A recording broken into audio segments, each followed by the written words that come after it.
अली और उसके 3 दोस्त छुट्टियां मनाने एक सुनसान समुंदरी गांव गए। गांव के लोग बहुत चुप और अजीब थे, जैसे कुछ छुपा रहे हों। अली ने समुंदर किनारे एक बूढ़ी औरत को देखा, जो बार बार बस एक ही बात कह रही थी, काय को मत छेड़ना, वो जिंदा है। अली ने उसे पागल समझकर नजरअंदाज कर दिया।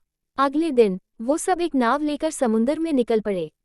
एक जगह समुंदर की सतह काली और गाढ़ी लग रही थी, जैसे वहां कुछ सड़ रहा हो। वहां की समुद्री काइट सीवीड इतनी घनी थी कि नाव हिलने लगी। अहमद, जो सबसे बहादुर था, पानी में कूद गया ये देखने के लिए कि नीचे क्या है।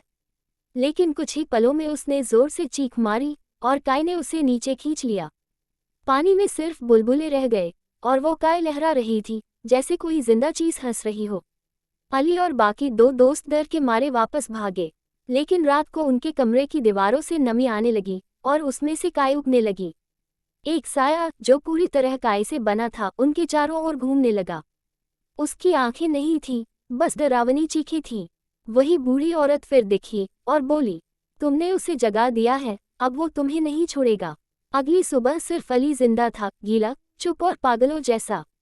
अब वो समुंदर के किनारे बैठा बस एक बात दोहराता है, काय को मत छेड़ना, वो जिंदा है और भूखी है।